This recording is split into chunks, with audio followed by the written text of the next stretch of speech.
Welcome back to News Talk. Coming up for you in just a few moments, we'll check road conditions around the area. Federal employees who aren't yet heading home are expected to hit the road soon, and we'll have a live also for you in-studio demonstration from personal trainer Joseph Brandenburg. Our focus there, how to avoid hurting yourself shoveling snow. Right now, though, let's get back to our conversation with D.C. Attorney General Karl Racine. You were talking before the break, before we updated the forecast, about you're coming together with attorneys general from Virginia and Maryland to reduce the epidemic of gun violence that we're seeing. You're all agreed on the goal, but so many people look at Washington, meaning Congress, or the White House and Congress, unable to get together collectively on a prescription, if you will. And folks say, gridlock, nothing happens. How did the three of you transcend that? Well, it's a terrific thing to have colleagues in the neighboring states who share the same objectives and are willing to work together, notwithstanding gridlock and notwithstanding the ability to get better, more common sense-based gun control. What we determined was that in one particular area, straw purchases, we could work together by sharing more information about what some of the stores in Maryland and some of the stores in Virginia are doing to ensure that folks who purchase guns are indeed the people they say they are and are not purchasing them for third parties who would go on and either use those guns illegally in the district or sell those guns to folks who would do the same in the district. So it's just a matter of coming together and identifying a shared priority, having staff meet, getting smart on the issue. And I want to note that we brought together in a meeting before the Attorney General got together Chief Lanier, the U.S. Attorney Channing Phillips, the ATF, the U.S. Postal Service. So, we got good data, and now we're moving on it. Walmart recently announced that a couple of hundred stores that are in operation now are going to close, and they've pulled the plug on plans to open some new stores, including two that folks were really looking forward to, both in terms of having the retail opportunity, but also and the jobs, but also the catalyst effect of a big, prominent retailer investing in an area, attracting other retail opportunities in that immediate area. The mayor and others have expressed not just disappointment in the move, but anger. Is there a legal aspect to this, a legal angle, so to speak? Well, I think it's very important to note, of course, that the mayor's team is certainly on the case on this matter, and I know that they're engaged in ongoing discussions with Walmart around the situation. And we also, from the legal shop, are reviewing the matter very carefully. And we're reviewing it very carefully to ascertain whether any legal duties that Walmart owed to the district were breached. And if that's the case, if we're able to establish the facts that substantiate a legal claim, then we'll certainly coordinate, of course, with the mayor's team, but bring that into the mix. How soon do you expect to know whether this is something where they had built in ahead of time some protections, and it's an area where this is just business and it's too bad, but that's all there is, or whether there's something that might flow as relates to your office? Sure. Walmart in its public statements has really argued that this is purely a business decision, that its urban stores were not successful, and that for a good business reason it determined that it was not going to build two more urban stores when the model itself is not proving profitable. On the part of the District of Columbia, what we have to analyze is whether promises were made and whether those promises were in fact legally viable promises that would allow us to have a remedy in court. And that's what we're doing. We're going about doing the due diligence, reviewing documents, talking to various folks who were involved in the project, and at the end of the day, of course, we'll team with the mayor's office and figure out whether there's a claim. This is probably the first issue we'll discuss with you, along with your goals for 2016, the next time you're here, which probably will be in the coming weeks. D.C. Attorney General Karl Racine, thanks very much for stopping by. We appreciate your time, and be safe in the coming days. Thanks a lot, Bruce. You as well. Good to see you as always. We appreciate your time.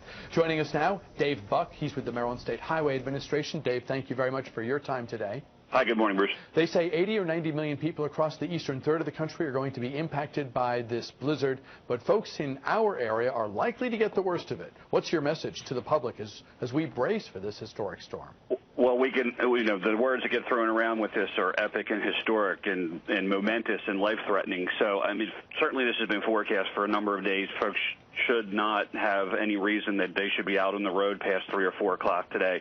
Based on the volume of people at Sam's and BJ's and every other store in the region and the amount of anything that's on the shelves, clearly people seem to be stocked up for the next week or so. So let the crews do what they need to do. This is going to go downhill very quickly later today, so hopefully everyone's going to be in the next couple hours. Can you work the roads as the snow is falling, or at a certain point is it unsafe because of the personnel aspect of it? Is it unsafe to have trucks on the road plowing as much as you might want to sort of keep up with things and prevent too much snow from accumulating when you have 3 inches of snow an hour and 50-mile-an-hour wind? Do you have to make a calculation there?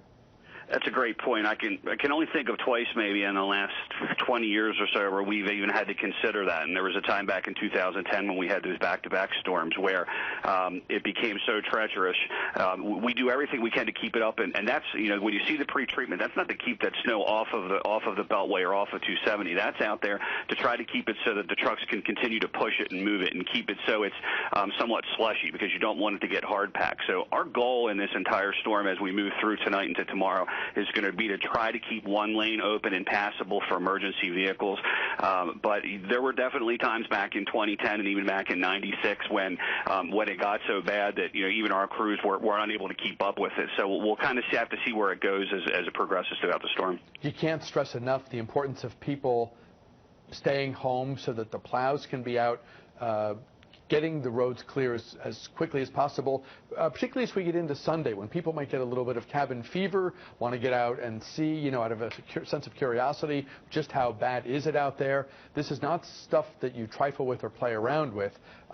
This is a weekend, arguably, when people need to just make peace with the fact that they're going to be home because it's the safe and prudent thing to do. That's a great point. I mean, our trucks are 30-ton trucks, and even in blizzard conditions, if our folks can't see 3 feet in front of them, it goes without saying nobody else should be out there. You are absolutely right. What does tend to happen on the backside if people have been inside for 2 days straight is the human nature to kind of venture out. But I don't care if you're in a four-wheel drive vehicle. If we get 2 to 3 feet of snow, we're going to have intersections that need to be worked on. There's only a certain amount of places you can put snow, and I've been both of those other times in those blizzard years. We had to come in with front-end loaders and load dump trucks one at a time and take it to a place far away from there where we could dump it. And that's a very, very, very long process. Now, we're not there yet, but we certainly are going to be passing that message on into Sunday and Monday about folks and when they start to venture out and when we think it's prudent for them to do that. Given how horrific the Wednesday night commute was and all those reports of people being 4 and 5 hours in the car to go relatively short distances. I mean, the 30-minute drive that took 2.5 hours, that sort of thing. This is not going to be like that. It's a very different circumstance. The timing will be quite a bit different. But it underscores how you can end up in a place you do not want to be if your calculations aren't what they should be. That's exactly right. This is life-threatening. Obviously, what happened the other night, we had as much, if not more, snow in many places other than on the Capitol Beltway. But the Capitol Beltway at 6:30 is very different than any other road that we have in the state of Maryland. So for everyone that was out there on the tail end of rush hour, we had our trucks out there. They were we can't put it down if we couldn't move, and that's what happened Wednesday. Here, this has been predicted for a better part of a week, and it's just blown up every day into more and more of a prediction. So, this is at the top of the list of what we're supposed to get ever in terms of snowstorms. So, again, you're absolutely right. I don't care if you're in a four-wheel drive vehicle or what you drive that you think you can get around in. Once this goes downhill, it is life-threatening, and if you're in that position, you're out in that car, and it's getting worse and worse. We don't want folks to be in that position. We want our trucks to be able to go out and keep trying to do what they can do without anyone being in our way. We only have a couple seconds left. Do you close the Bay Bridge in all likelihood at some point as this deteriorates? That is a different agency. That's not State Highway. That is the Transportation Authority. So that's a call that they would have to make as the storm moves on. All right, Dave Buck of the Maryland State Highway Administration, thank you very, very much for your time. I know we'll be talking with you again many times over the next coming days. When we return, important news you can use, how to avoid hurting yourself shoveling snow. An in-studio demonstration next.